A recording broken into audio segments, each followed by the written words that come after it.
दोस्तों, भारतीय रेलवे अपने ट्रांसफॉर्मेशन के एक बहुत बड़े आयाम से गुजर रहा है। पूरे विश्व भर में सबसे ज़्यादा रोजगार देने वाली ये संस्था, अगर मैं बात करूं इसकी, तो आप भारत में देखेंगे पिछले 5-10 वर्षों में इसमें एक आमूल चूल परिवर्तन लाने की कोशिश की जा रही है।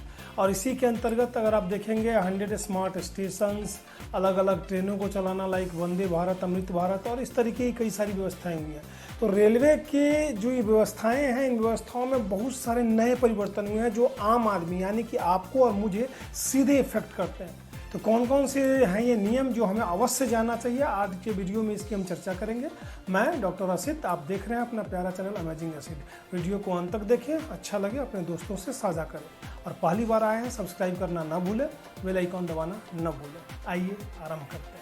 दोस्तों, 1 अगस्त 2025 से भारतीय रेल में एक ज़बरदस्त सा चेंज आया है। और ये वो चेंजेस नहीं है जो कि सरकार ने पॉलिसी लेवल पे किया या फिर कहीं ना कहीं बड़े कहें कि बैगन बनाने के कारखाने खुल गए या फिर कवच 4.0 जैसा कि आपको पता होगा कि उसको अडाप्ट कर लिया गया और क्लियरेंस मिल गई उसको, या फिर कोई नई इंजन बन रही है, या फिर मल्टीपल कंट्रीज़ के आपस में एग्रीमेंट हो रहे हैं, भारत के साथ एक्सपोर्ट हो रहा है, बहुत सारी चीज़ें। मैं उसकी बात ही नहीं कर रहा, मैं बात कर रहा हूँ भारतीय रेलवे द्वारा लिए गए उन फैसलों की जो सीधे कहीं ना कहीं हमें और आप पे असर डालते हैं।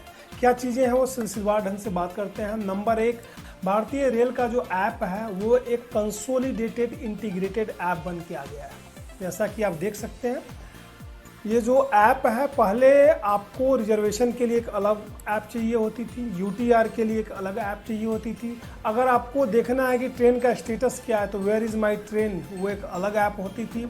आईआरसीटीसी के थ्रू अगर आपको खाना ऑर्डर करना है या कोई होटल बुकिंग करनी है या फिर आपको फ्लाइट्स बुकिंग करनी है, वो एक अलग ऐप हुआ करती थी।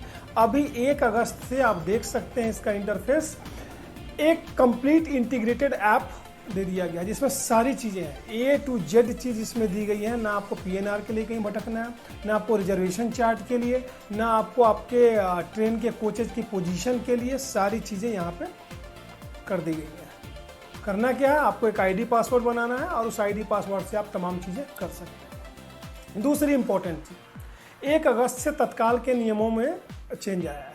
क्या है तत्काल का नियम? जैसा कि आप और हम सभी जानते हैं, तत्काल के समय में जैसे ही 10 बजेगा खुलेगा नहीं और 10:03 पे आपका ऐप खुलेगा और तब तक सारी विंडोज फुल बताती है, तब तक बताते हैं सारी ट्रेनें फुल हो चुकी है।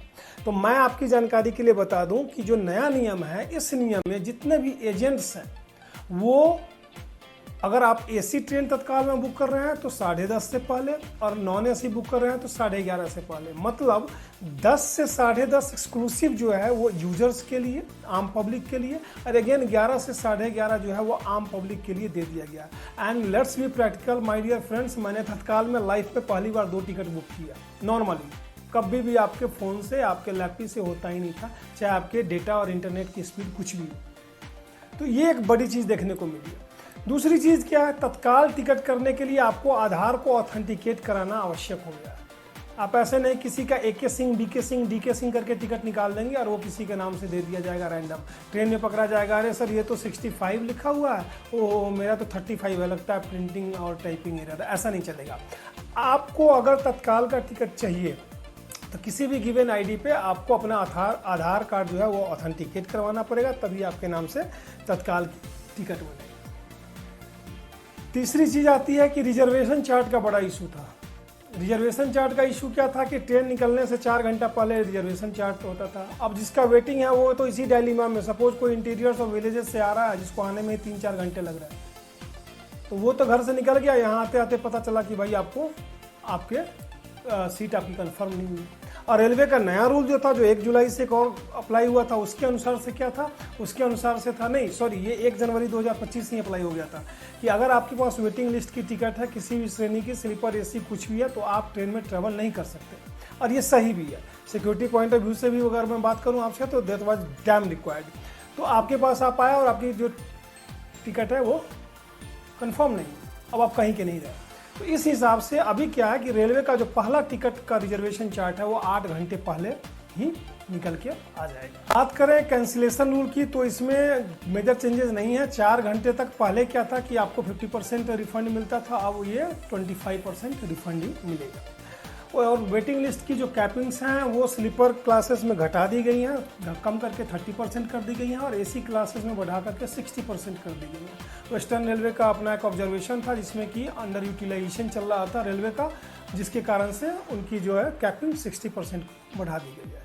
मज़े की बात यह है, जो सबसे ज़्यादा एक कहीं ना कहीं मैं कहूँ कि एक बड़ा ज़बरदस्त कदम उठाया गया रेलवे के द्वारा, and I highly appreciate it, कि रेलवे में जो रूल बना हुआ था पहले वेट लगेज का, आप अपने साथ कितना लगेज कैरी कर सकते हैं। लाइक फर्स्ट क्लास का टिकट है तो 70 kg, सेकेंड क्लास का टिकट है तो 50 kg, स्लीपर और थर्ड एसी का टिकट है तो 40 kg, एंड अगर आप जनरल का टिकट लेके चल रहे हैं तो 25 to 30 kg आप लेके जा सकते हैं। स्लीपर एंड एसी के लिए 40 kg, राइट। होता क्या था, प्रैक्टिकली ऐसा कभी नहीं होता। स्पेशली अगर आप बिहार और यूपी की साइड की ट्रेनों में ट्रेवल किया है तो एक आदमी है और उसके पास 10 लगेज है। एक आदमी है, छठ के समय स्पेशली आप देखो, फेस्टिवल टाइम्स में देखो, तो उस समय जो लगेज की संख्या है वो इतनी ज़्यादा होती है, उनका वॉल्यूम भी, ओवरसाइज्ड बैग्स इतने ज़्यादा होते हैं जिसके कारण आम नागरिकों को बिल्कुल परेशानी होती है। Railway is now getting strict to this point. अभी क्या है, पायलट प्रोजेक्ट के रूप में 100 स्टेशंस पे क्या है, ऑटो स्कैनर्स जो हैं वो इंस्टॉल किए जा रहे हैं, इलेक्ट्रॉनिक मशीन्स इंस्टॉल की जा रही हैं, जो कहीं ना कहीं जिस तरीके से आप एयरपोर्ट पे जाते हैं, जैसे ही अपना लगेज देते हैं तो लगेज के आपके स्कैन ही नहीं करता है, स्कैन भी करता है, वेट करता है और उसको सील भी करता है। तो यहाँ सीलिंग वाली बात नहीं रहेगी, आपका लगेज स्कैन होगा, at the same time weight होगा, और उसके साथ आपको एक टैग उसमें लगा दिया जाएगा कि this luggage has been scanned and further weighted. तो वेट उसमें दिया गया हुआ है उस लगेज का, कोई उस पर अगर कोई ऑब्जेक्शन उठाना चाहे तो नहीं उठा सकता। इस तरीके से व्यवस्था रेलवे जो है वो करने जा रहा है, और इसको बहुत ही स्ट्रिक्टली फॉलो करने जा रहा है। अभी सर्कुलेट नहीं हुआ है पूरी तरीके से, लेकिन ये रूल जो है ऑलरेडी आ गया है एग्जिस्टेंस में इस रूल को। और तो आगे अगर आप ट्रेवल कर रहे हैं तो अपने लगेज का जरूर ध्यान रखें।